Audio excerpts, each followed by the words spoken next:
उसके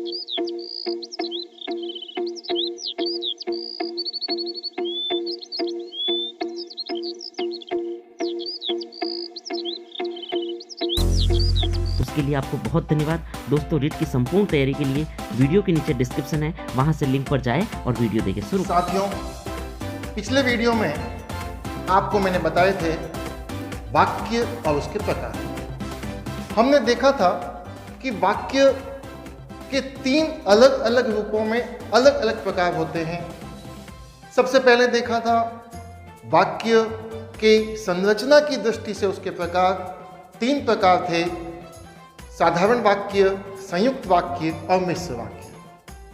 उसके बाद हमने देखे थे अर्थ के आधार पर वाक्य के प्रकार, और वह 8 प्रकार के थे। आज हम उसी टॉपिक को आगे बढ़ाते हैं और या कहें कि एक नया टॉपिक लेते हैं, दोनों ही बात एक साथ होगी। कैसे? हमारा आज का जो टॉपिक है वह है वाच्य। वाच्य को एक अलग रूप में भी माना जाता है और इसे वाक्य के प्रकार के रूप में भी माना जाता है। यह होता है क्रिया के आधार पर वाक्य के प्रकार। क्रिया के आधार पर वाक्य के प्रकार, अगर ये कहा जाए तो भी गलत नहीं होगा। देखते हैं ये किस प्रकार से होता है। सबसे पहले ये है कितने प्रकार के? संरचना के आधार पर 3 प्रकार के: साधारण, संयुक्त, मिश्र। अर्थ के आधार पर 8 प्रकार के: विधानार्थक, निषेधात्मक, जिसको नकारात्मक कहा जाता है, प्रश्नवाचक, आज्ञार्थक इत्यादि। और आज है वाच्य। वाच्य होते हैं 3 प्रकार के। नंबर 1 कर्तृवाच्य, नंबर 2 कर्मवाच्य और नंबर 3 भाववाच्य। नाम जैसा है वैसा ही उसका काम है, या कह सकते हैं उसकी पहचान है। कैसे? कर्तृ यानी कि इसका आधार है कर्ता। कर्म यानी कि इसका आधार है कर्म। और तीसरा भाव यानी इसका आधार है भाव। ये 3 अलग अलग आधार हैं। इनमें से कर्ता और कर्म ये दोनों कारक है, भाव कारक नहीं है, ये अलग है। फिर हम यहां आए, कर्ता कारक का विभक्ति चिन्ह होता है ने, और कर्म कारक का विभक्ति चिन्ह होता है को। कारक जब हम पढ़ते हैं तो उसमें आता है कर्ता ने कर्म को कारण से, तो देख लीजिए कर्ता ने कर्म को, ये उसके विभक्ति चिन्ह है। अब हम आगे चलते हैं। अब हम एक एक इसको समझना है हमें, और समझना बहुत ही आसान इस विधि से आपको समझाऊंगा कि आप कभी भूल नहीं पाएंगे इसको। आगे समझने के बाद इसकी शॉर्ट ट्रिक्स भी आपको बताऊंगा, लेकिन उसके पहले हमें इसको विस्तार से समझना आवश्यक है, क्योंकि जानकारी रखो तो पूरी रखो, अधूरी नहीं। देखते हैं। पहली चीज, इसको हम समझेंगे किस आधार पे? आधार है इसके नाम में छिपा हुआ क्रिया की। 2 चीज हम पहचानेंगे, क्रिया का लिंग और उसका वचन। अब सवाल आता है, ऐसा हम क्यों कर रहे हैं? अब हम चलते हैं वापस प्रारंभिक दौर में, वाच्य की परिभाषा की ओर। अभी तक मैंने इस पर आपको इसलिए नहीं लेके गया क्योंकि वाच्य की परिभाषा कहीं नहीं पूछी जाती है, सीधे ही उसके प्रकार पूछे जाते हैं, प्रकारों के उदाहरण पूछे जाते हैं। तो देखते हैं हम वाच्य की परिभाषा क्या होती है। परिभाषा होती है क्रिया के जिस रूप से उसके कर्ता, कर्म और भाव के अनुसार होने का बोध होता है, उसे वाच्य कहते हैं। किसे कहते हैं? क्रिया के जिस रूप से उसके कर्ता, कर्म और भाव के अनुसार होने का बोध होता है, इसलिए क्रिया के अनुसार। इसलिए मैंने कहा है दो चीजें पहचानेंगे, लिंग और वचन। ये अगर पहचान लिए तो कर्ता कभी गलत हो ही नहीं सकता, कर्म कभी गलत नहीं हो सकता, भाव कभी गलत नहीं हो सकता। ये तीनों वाच्य हमारे हमेशा हमेशा के लिए सही होंगे। एक भी नंबर इसमें कट जाए ऐसा असंभव होगा। देखते हैं कैसे होता है ये।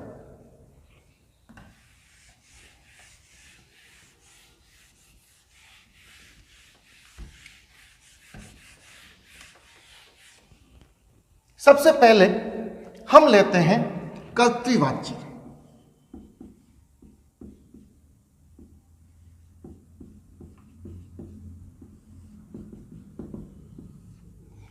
कैसे काम करता है? जैसा कि नाम में स्पष्ट है, हमने पढ़ा भी था, ये कर्ता पर आधारित है। हमें इसी चीज को गौर रखना है कि ये कर्ता पर आधारित है, यानी यदि कर्ता का लिंग और वचन क्रिया के लिंग वचन को प्रभावित करता है तो इसका मतलब यह कर्तृवाच्य है। यदि कर्ता का लिंग वचन क्रिया के लिंग वचन को प्रभावित करता है तो वह कर्तृवाच्य होगा। कैसे होगा देखते हैं। मैं एक वाक्य लिख करके आपको बताता हूं। वाक्य है, मोहन पुस्तक पढ़ता है। यह वाक्य है, मोहन पुस्तक पढ़ता है। अब आपको यह देखना है इसमें क्रिया कौन सी है? पढ़ता। यह क्रिया है। यह क्रिया क्या है यह देखिए। मैंने कहा था वचन और लिंग पहचानना है। एक वचन है और पुल्लिंग है। फिर आते हैं इसके कर्म पे। कर्म कौन सा है? ये भी एक वचन है और ये भी पुल्लिंग है? नहीं, पुस्तक स्त्रीलिंग है। क्योंकि अपन कह रहे हैं पुस्तक गिर गई, पुस्तक फट गई, तो गई इसलिए स्त्रीलिंग है। मोहन है हमारा मुख्य आधार इस समय कर्ता। और ये क्या है? मोहन अकेला है, एक वचन, और लिंग इसका पुल्लिंग है। ये हमने पहचान लिया। अब हमें यह देखना है कि ये जो क्रिया है ये किस आधार पर है। इसका आधार क्या है?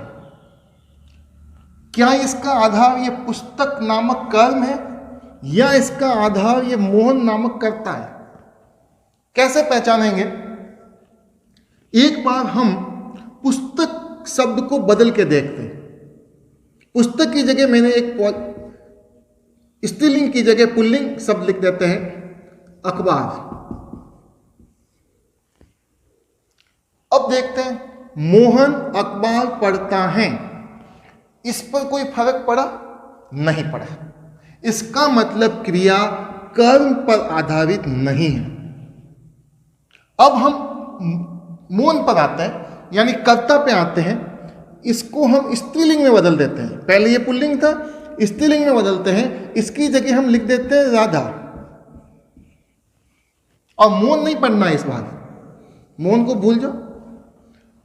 राधा पुस्तक पढ़ता नहीं होगा, ये ता की जगह ती में बदल जाएगा।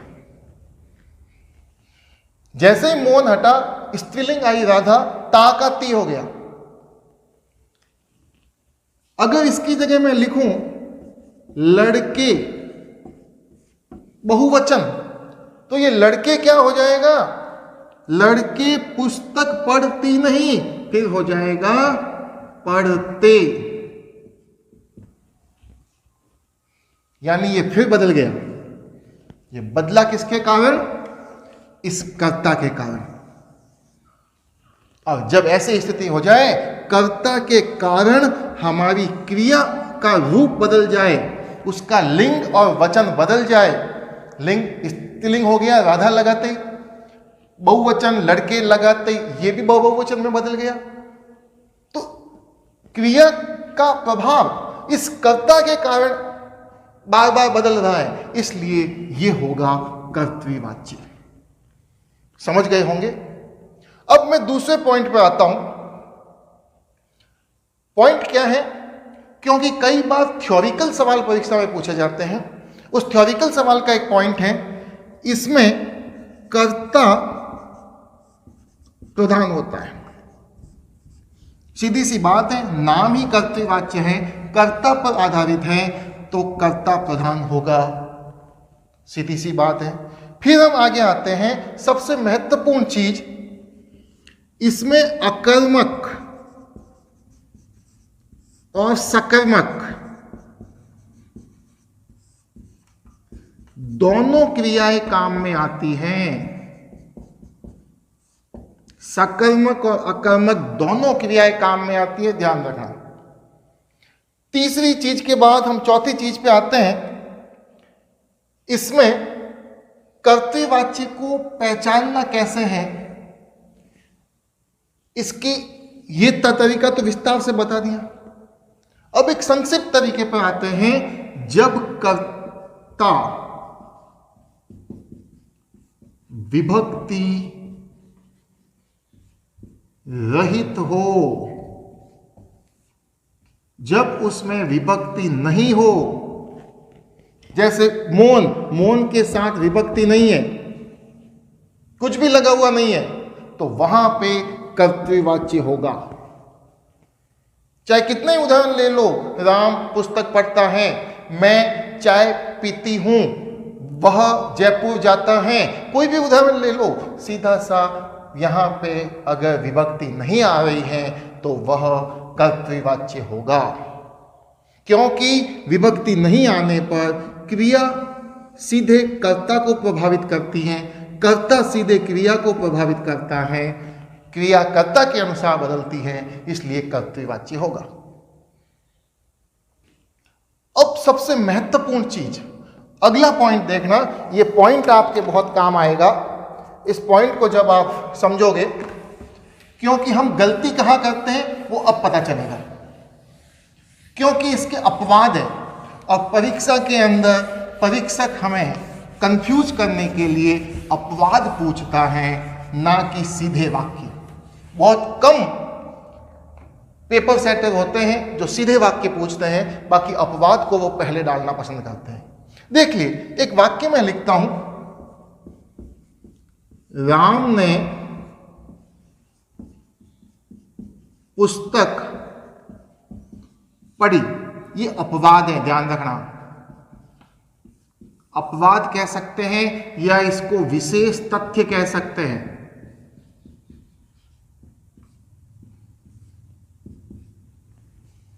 देखना, राम ने पुस्तक पढ़ी,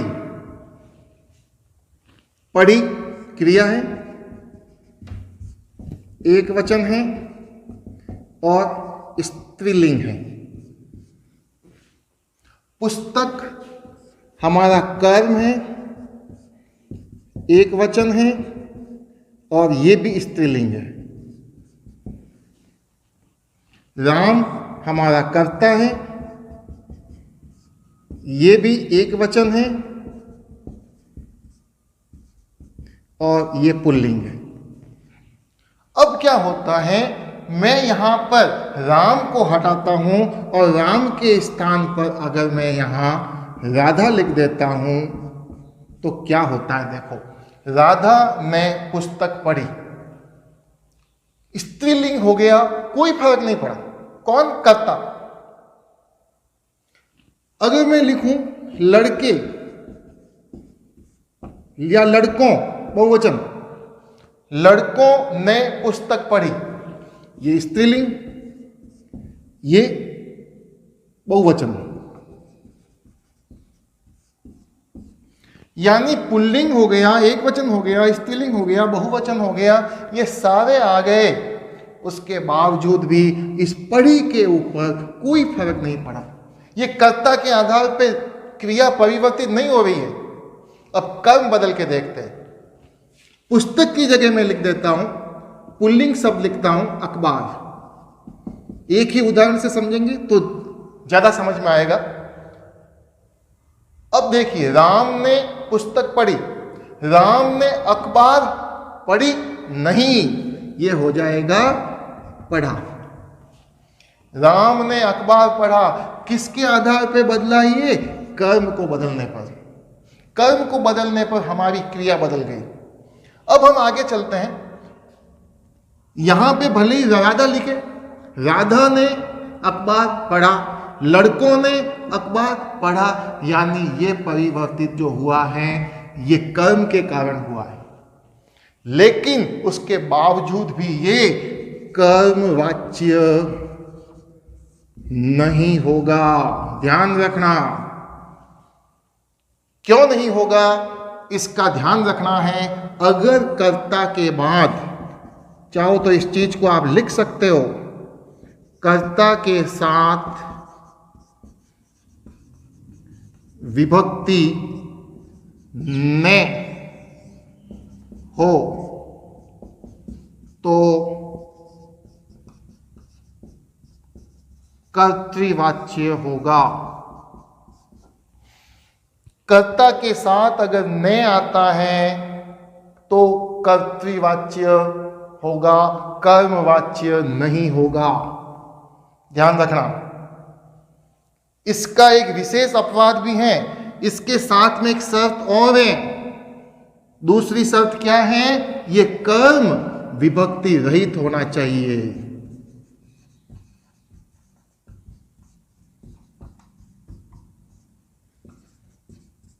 कर्म विभक्ति रहित हो।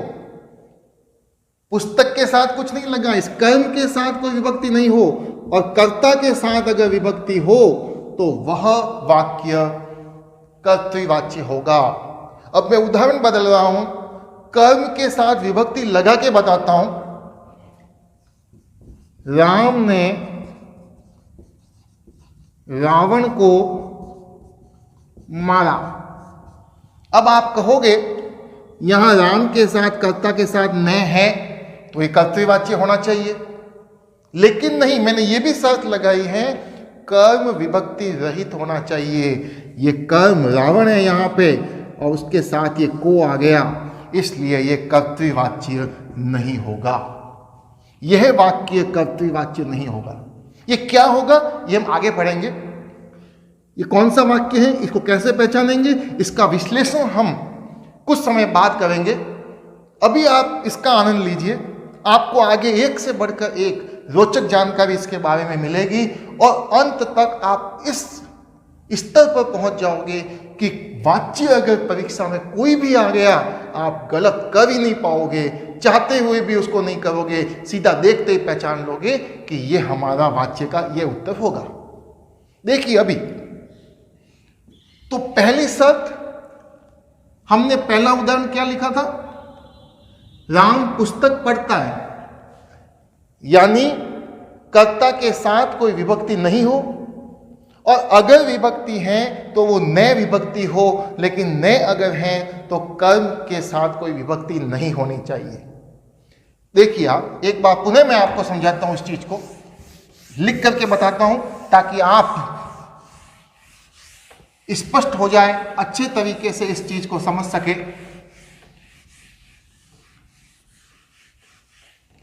अब दो शर्तें यहां हो गई है। पहली शर्त तो ये है कर्ता विभक्ति रहित हो, और दूसरी है कर्ता के साथ विभक्ति ने, कर्ता के साथ विभक्ति ने लगी हो, किंतु, इस किंतु को ध्यान रखना, किंतु कर्म विभक्ति रहित हो। ये अपवाद है, विशेष तथ्य है इसका अपवाद। ये अपवाद हमेशा ध्यान रखना, क्योंकि इसमें होता क्या है, क्रिया कर्म के अनुसार बदलती है, उसके बावजूद भी ये कर्तृवाच्य होता है, क्योंकि ने लगा हुआ है। ये ने अगर है और कर्म विभक्ति रहित है, ये दो अगर स्थिति आ गई तो ये हमारा कर्तृवाच्य होगा। ठीक है, जैसे इसका उदाहरण अगर हम देखें, राम पुस्तक पढ़ता है, और इसका उदाहरण अगर देखें, राम ने पुस्तक पढ़ी। यहां ने है, कर्म विभक्ति रहित है, तो ये हमारा कर्तृवाच्य होगा। यहां कर्ता विभक्ति रहित है, तो ये हमारा कर्तृवाच्य होगा। ये दो स्थितियों में हमें कर्तृवाच्य पहचाना जा सकता है। अब देखिए कर्तृवाच्य होता क्या है। जो मुझे पहले बताना था वो मैं अब आपको बता रहा हूं। इसके पीछे कुछ कारण हो सकता है। ये इंग्लिश में कहलाता है एक्टिव वॉइस। ये वाच्य क्या है? Voice, active voice and passive voice. Active voice जब पढ़ते हैं तो इसको अगर हम इंग्लिश में ट्रांसलेट करेंगे तो क्या होगा? Ram reads book.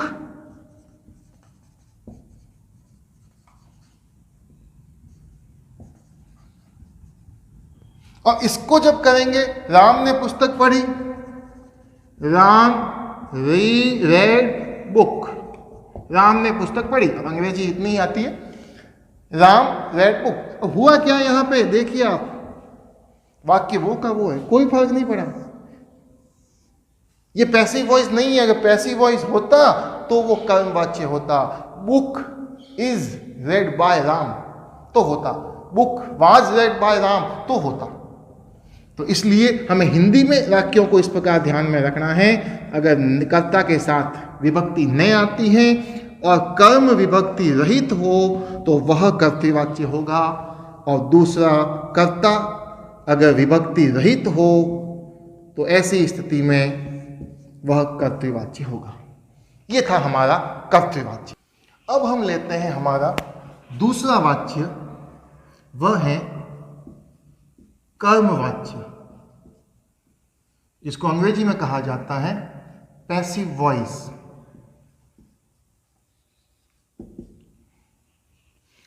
कर्मवाच्य नाम से स्पष्ट है, इसमें प्रधान क्या होता है?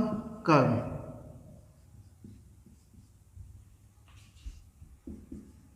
कर्म प्रधान होता है। कर्तृवाच्य में कर्ता प्रधान था, कर्मवाच्य में कर्म प्रधान होता है। दूसरी चीज, इसकी परिभाषा पे अगर हम आए, जब वाक्य में प्रयुक्त क्रिया, जब वाक्य में प्रयुक्त क्रिया का लिंग और वचन कर्म पर आधारित हो, यानी क्रिया का लिंग और वचन कर्म के आधार पर बदलेगा। क्रिया का लिंग वचन कर्म के अनुसार बदलेगा। ये पहला पॉइंट, ये दूसरा पॉइंट। अब चूंकि हमने देखा था कि यह पैसिव वॉइस है, और अंग्रेजी के अंदर जब हम पैसिव वॉइस करते हैं तो पीछे बाई का प्रयोग किया जाता है, और बाई का हिंदी में अर्थ क्या होता है? या तो से या के द्वारा। The book is read by, the book is, the fruit is eaten by Ram, by. तो ये बाई क्या कहलाता है? से और के द्वारा। अब हम यहां पे आते हैं तो तीसरा पॉइंट हमारा ये होगा कि इसमें से और के द्वारा इन दो शब्दों का प्रयोग कर्ता के साथ होगा।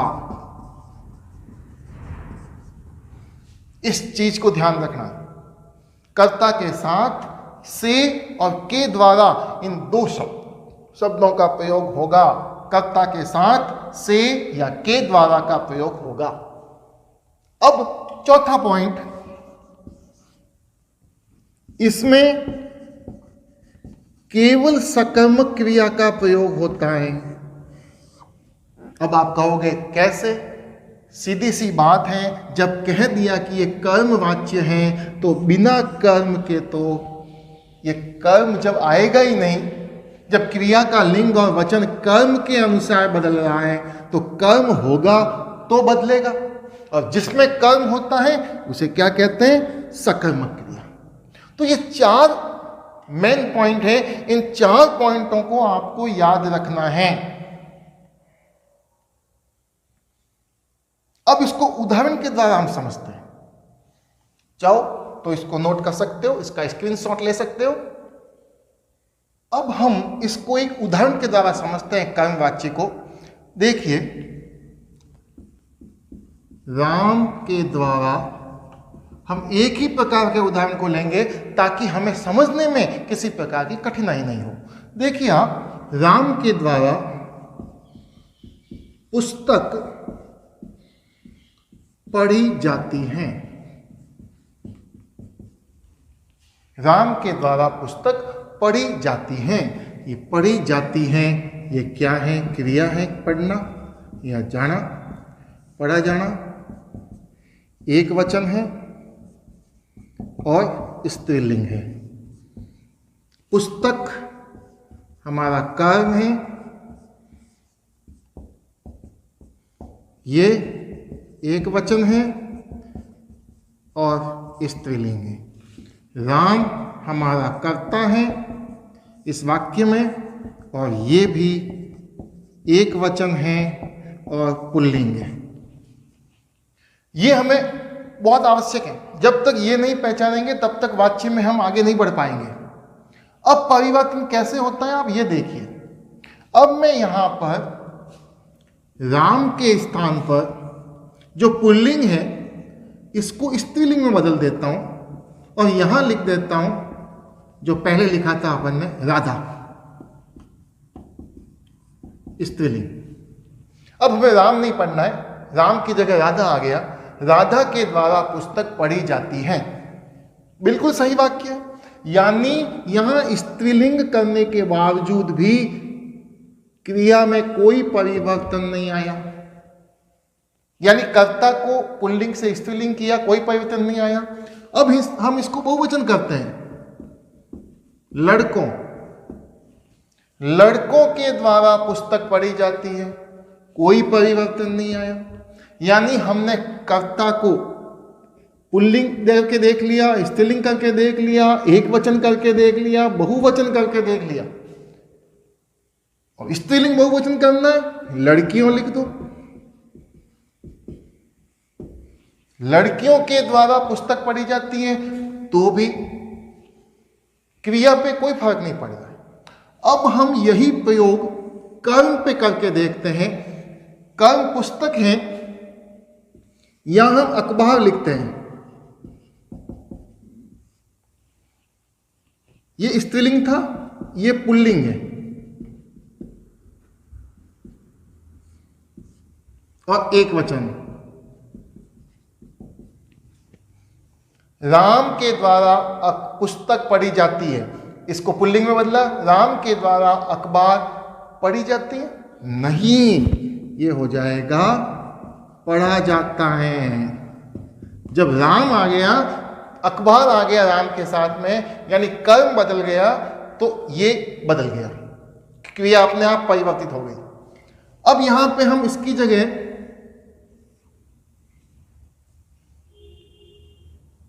स्त्रीलिंग ले लिया, पुस्तक, पुल्लिंग ले लिया, ये हाथों हाथ बदल गया। कौन बदला? क्रिया। पढ़ी जाती है से हो गया पढ़ा जाता है। इसका मतलब क्रिया किसके अनुसार बदली? कर्म के अनुसार। और यही हमारा है कर्मवाचक वाक्य, जिसे कहते हैं कर्मवाच्य हिंदी में। समझ में आ गया होगा। अब देखिए, यह हमारी साधारण सी स्थिति थी। और एक चीज और बता देता हूं आपको कि कभी भी कर्म, अगर कर्म निर्जीव है तो कर्म के साथ में विभक्ति चिन्ह नहीं लगता है। ये हमारा पुस्तक निर्जीव है, इसलिए पुस्तक के साथ कभी विभक्ति चिन्ह का प्रयोग नहीं होगा, क्योंकि यह निर्जीव है। ये हम जब क्रिया का पाठ पढ़ेंगे तब ये ज्यादा स्पष्ट हम आपको करेंगे। अभी तो हमारा वाक्य चल रहा है, वाच्य का बात चल रही है और वाच्य पर ही हम ध्यान देंगे। तो ये किसके अनुसार बदला? कर्म के अनुसार क्रिया बदली, तो ये हो गया कर्मवाच्य। अब ये तो स्थिति ठीक है कि यहां पर हमारे पास कर्ता था, हमने जांच लिया। अब हम और उदाहरण लेते हैं। एक उदाहरण हम लेते हैं, आप देखना इस उदाहरण को। मैंने उदाहरण लिया, गिलास टूट गई। गिलास टूट गई। अब ये गिलास यहां पे क्या है? ये कर्ता थोड़ी है, ये भी कर्म है, ये कर्ता नहीं है यहां पे, क्योंकि इसके पहले हम कर्ता जोड़ सकते हैं। राम के द्वारा गिलास टूट गई, गीता के द्वारा गिलास टूट गई, लड़कों के द्वारा गिलासें टूट गई, तो ये कर्म है। अगर इसको बदला जाए, गिलास की जगह अगर गिलास, क्योंकि क्या है, अगर स्त्रीलिंग है तो स्त्रीलिंग, यहां स्त्रीलिंग आ गया, गिलास गिर गई, या पुल्लिंग, कुछ भी मान ले आप इसको। अगर इसको हम बदलते हैं, ये देखना है हमें। अगर इसकी जगह हम लिख दें कपड़े, बहुवचन हो गया, फट गए। अब देखिए, ये गई का गए हो गया। ध्यान रखना, ऐसी कोई चीजें जो अचानक होती हैं, जैसे आंधियां चलने लगी, ये भी अचानक होने वाली घटना है। और यहां आंधियां कर्म के रूप में प्रयुक्त की जा रही है, या कोई आदेशात्मक भाषा आती है, या तो आदेशात्मक या प्रशासनिक। जैसे इस वर्ष होली पर अवकाश रखा जाएगा। ये आदेशात्मक भाषा है, हमारे कार्यालयों में प्रयुक्त होती है, प्रशासनिक भाषा है, तो वहां पर भी हमेशा कर्मवाच्य प्रयुक्त होगा। उससे हम सीधा सा देख लेंगे, ये कर्मवाच्य है। तो ये था हमारा कर्मवाच्य। आशा करता हूं आपको बिल्कुल स्पष्ट हो गया होगा कि क्रिया जब कर्म के अनुसार बदलती है, या कर्म प्रारंभ में आ जाए, या कर्म से वाक्य शुरू हो, कर्म से वाक्य शुरू हो, या आदेशात्मक या प्रशासनिक भाषा का प्रयोग किया जाए, तो वहां पर हमेशा कर्मवाच्य होता है। यह भी कहा जा सकता है चलो, चला जाए। कई बार इतने छोटे वाक्य भी पूछे जाते हैं जिनमें हमें कर्ता कर्म पहचानने की बहुत मुश्किल आती है, लेकिन ऐसे वाक्य जब आए, चला जाए, खाया जाए, पिया जाए, उठा जाए, बैठा जाए, जब जा वाली बात आ जाती है, तो उस समय भी ये कर्मवाच्य होते हैं। ये था हमारा कर्मवाच्य। अब हम पढ़ेंगे अगला और अंतिम भाववाच्य। देखते हैं, आपको बताते हैं भाववाच्य। तीसरा और अंतिम वाच्य का प्रकार है भाववाच्य, जिसे अंग्रेजी में कहा जाता है इम्पर्सनल वॉइस। भाववाच्य की परिभाषा अगर हम देखें तो दोनों से हटकर जो चीजें पहले थी, कर्तृवाच्य में कर्ता प्रधान था, कर्मवाच्य में कर्म प्रधान था, यानी कर्तृवाच्य में क्रिया कर्म के अनुसार बदल रही थी और कर्तृवाच्य में क्रिया कर्ता के अनुसार बदल रही थी। भाववाच्य में क्या होता है, दोनों के अनुसार नहीं बदलती है। क्या होता है, न तो क्रिया कर्ता के अनुसार बदलती है और न ही क्रिया कर्म के अनुसार बदलती है, वह होता है भाववाच्य। देखिए इसकी परिभाषा देखिए, जब क्या कहा था मैंने, वाक्य में क्रिया का प्रभाव कर्ता या कर्म दोनों पर नहीं पड़ता है। जब वाक्य में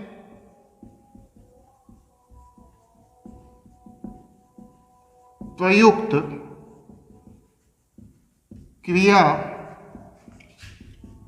का लिंग व वचन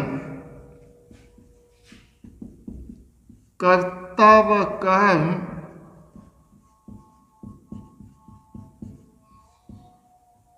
दोनों के अनुसार नहीं बदलता है, नहीं, जब दोनों के अनुसार नहीं बदलता है। दूसरी इसकी मेन चीज क्या है, ये पहली चीज हो गई जिसे अपन परिभाषा भी कह सकते हैं। दूसरी चीज है इसमें भाव प्रधान होता है।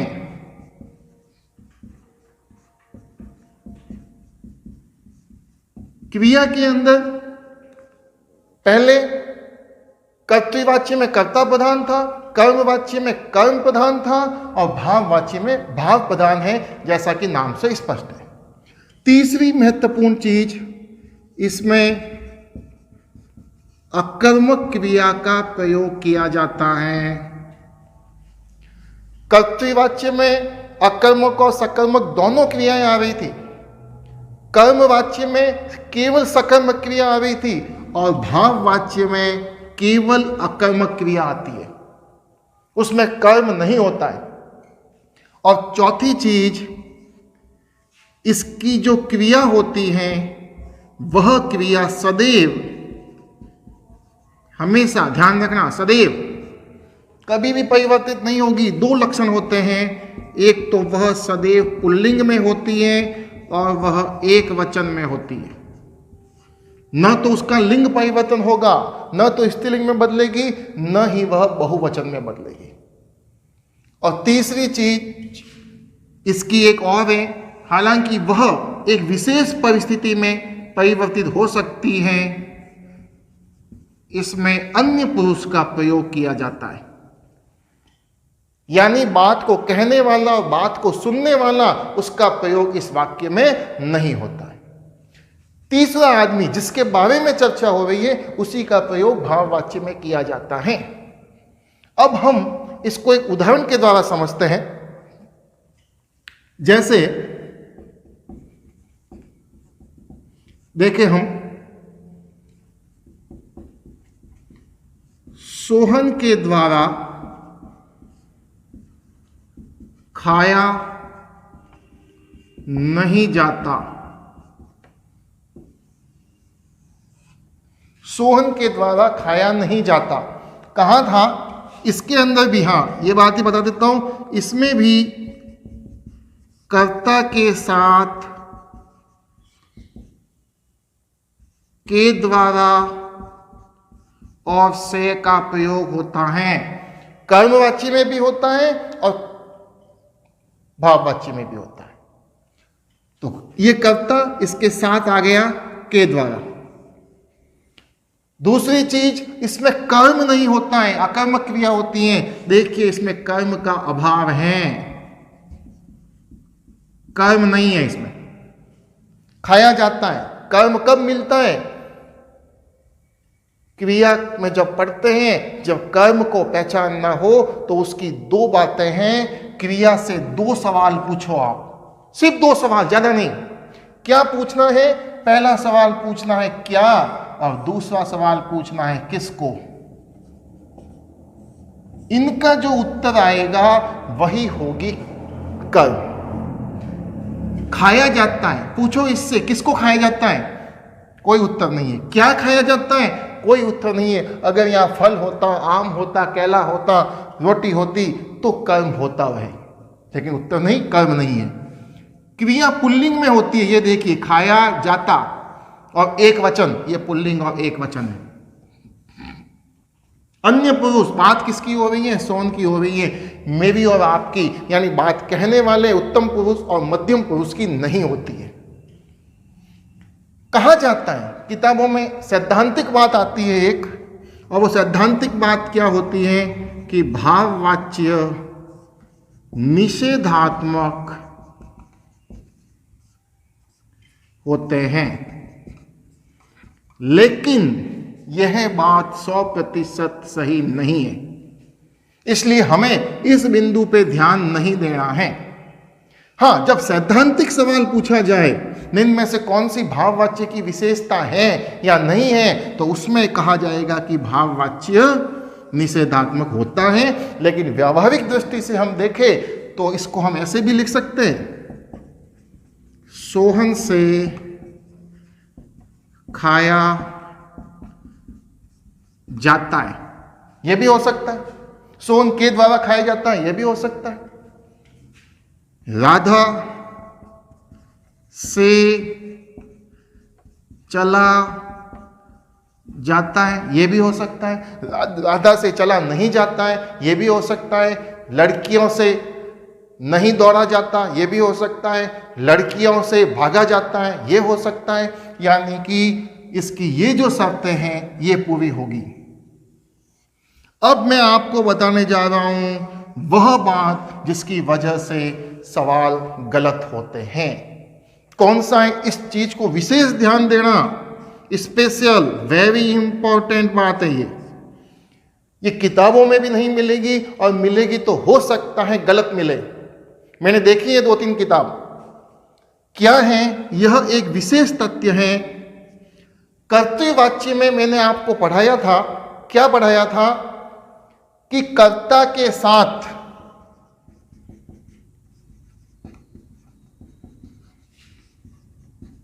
ने विभक्ति हो। कहा था कर्ता के साथ ने विभक्ति हो और कर्म विभक्ति रहित हो तो कर्तृवाच्य होता है। अब कर्ता के साथ ने विभक्ति हो और कर्म के साथ को विभक्ति हो तो वह वाक्य भाववाचक कहलाता है। भाववाच्य। उदाहरण देखिए इसका। राम ने रावण को मारा। राम कर्ता है, रावण कर्म में। ये इसकी विशेष स्थिति है। ये केवल इस स्थिति में जब राम के साथ न हो, यानी कि कर्ता के साथ न हो और कर्म के साथ को हो, तो ही सकर्मक क्रिया हो सकती है। अन्यथा सभी के अंदर अकर्मक क्रिया का प्रयोग होगा। राम ने रावण को मारा, कर्ता के साथ न विभक्ति है, कर्म के साथ को विभक्ति है, क्रिया एक वचन में है, पुल्लिंग है, अन्य पुरुष है। अब आप कहोगे ये कैसे? मैंने तो किताब में पढ़ा था कि ये कर्तृवाच्य होता है क्योंकि ने आ गया। देखिए इसकी शर्त क्या थी? शर्त यह थी कि कर्ता और कर्म दोनों के अनुसार क्रिया का लिंग और वचन परिवर्तित नहीं होता है, नहीं बदलता है। अब देखिए यहां राम की जगह अगर मैं सीता लिख दूं तो क्या होता है? सीता ने रावण को मारा, मारा चेंज नहीं हुआ। सीता की जगह ये लिख दूं सेना ने रावण को मारा तो भी नहीं बदला। रावण को चेंज कर लूं, यहां सीता लिख लूं और यहां पे मारा की जगह देखा लिख दूं, क्योंकि मारा अच्छा नहीं लगेगा। राम ने सीता को देखा, वही क्रिया है, एक वचन, पुल्लिंग और अन्य पुरुष। सीता ने राम को देखा, यदि यहां लिख दूं राम, सीता ने राम को देखा तो भी ये परिवर्तित नहीं होगी। और यही इस भाववाच्य की शर्त है सबसे पहली, और वो शर्त यहाँ पूरी होती है। इसलिए जब कर्ता के साथ नए विभक्ति हो, कर्म के साथ को विभक्ति हो, तो वह वाक्य निश्चित रूप से भाववाचक होगा। इस बात को अच्छे तरीके से याद कर लेना, क्योंकि ये उदाहरण सबसे ज्यादा परीक्षा में पूछा जाता है। तो ये था हमारा भाववाच्य। अब हम तीनों को एक साथ देखते हैं, और जब एक साथ देखेंगे तो हमारे ये आराम से समझ में आएंगे और ज्यादा स्पष्ट हो जाएंगे। देखिए, कर्तृवाच्य क्या है? कर्तृवाच्य कर्ता पर आधारित होता है, और कर्ता क्या है? एक कारक है। कर्मवाच्य कर्म पर आधारित होता है, यह एक कारक है। भाववाच्य कर्ता और कर्म दोनों पर ही आधारित नहीं होता है, ये भाव पर आधारित होता है और यह कारक नहीं है। पहली चीज। दूसरी चीज पर हम आते हैं, इसको अंग्रेजी में कहते हैं एक्टिव वॉइस, इसको कहते हैं पैसिव वॉइस, इसको कहते हैं impersonal voice. Active voice, passive voice and impersonal voice. अब आते हैं इसकी पहचान क्या होती है, इसकी पहचान क्या होती है और इसकी पहचान क्या होती है। देखिए, इसमें कर्ता विभक्ति रहित होता है। पहली चीज, कर्ता विभक्ति रहित होता है। जैसे राम पुस्तक पढ़ता है, राम पुस्तक पढ़ता है। दूसरी चीज, कर्ता के साथ ने और कर्म विभक्ति रहित होता है तो भी कर्तृवाच्य होगा। जैसे राम ने पुस्तक पढ़ी। ठीक है, ये बात स्पष्ट हो गई। अगली चीज, इसमें अकर्मक और सकर्मक दोनों क्रियाओं का प्रयोग किया जाता है। दोनों क्रिया इसमें आती हैं, अकर्मक भी आती हैं और सकर्मक भी आती है। कर्ता विभक्ति रहित होगा या कर्ता के साथ ने लगा होगा। ये अब आते हैं हम कर्मवाच्य पे। इसमें कर्ता विभक्ति रहित थी, लेकिन इसमें कर्ता के साथ से या के द्वारा आएगा, प्लस जो क्रिया होगी वह सकर्मक क्रिया होगी।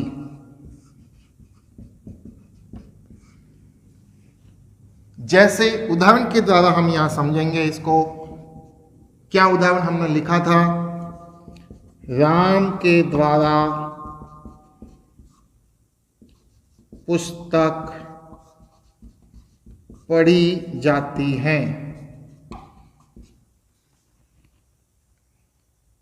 क्योंकि ये इसमें कर्म के अनुसार क्रिया बदलेगी, के द्वारा आ गया, और सकर्मक क्रिया है पुस्तक आ गया। इधर आएंगे भाव वाच्य में कर्ता के साथ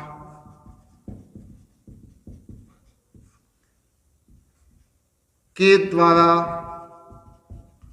और से, दोनों वाक्य इसमें भी आएंगे और इसमें भी आएंगे। अब कहोगे कि पहचानेंगे कैसे? फिर इसमें प्लस सकर्मक क्रिया थी, इसमें अकर्मक क्रिया होगी, यानी कि इसमें क्रिया का प्रयोग के साथ में कर्म नहीं होगा, कर्म नहीं होगा। जैसे इसी वाक्य को ले ले तो राम के द्वारा पढ़ा जाता है। अगर इसमें कर्म नहीं है, अगर कर्म नहीं है, अकर्मक क्रिया है तो भाववाच्य, और अगर सकर्मक क्रिया है तो कर्मवाच्य। बशर्ते कि यहाँ से और के द्वारा ये दो शब्द आने चाहिए कर्ता के साथ में। ये थी वो शॉर्ट ट्रिक जिसके आधार पर आप कर्तवाच्य, कर्मवाच्य और भाववाच्य को बहुत ही आसान से आसान तरीके से समझ सकते हैं। आज के बाद मुझे नहीं लगता कि इसको समझने के बाद आपके वाच्य का सवाल कोई गलत हो सकता है। अब मैं आपके सामने एक उदाहरण देता हूं। जैसे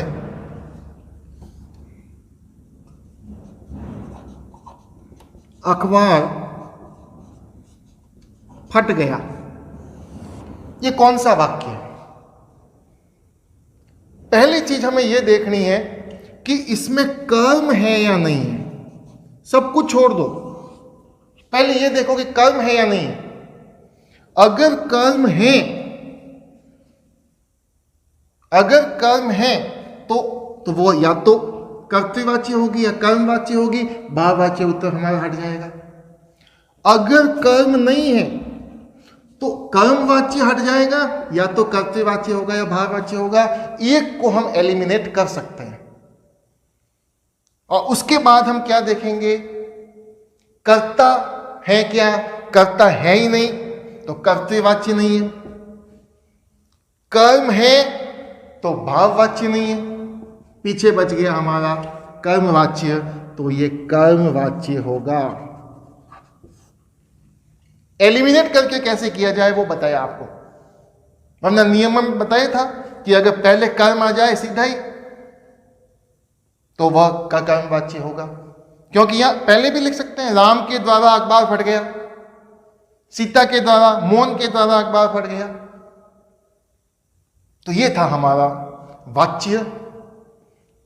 आगे अगले वीडियो में हम वाक्य के प्रकार और वाच्य इन दोनों की एक्सरसाइज लेकर के आपके समक्ष प्रस्तुत होंगे। तब तक के लिए बहुत बहुत धन्यवाद।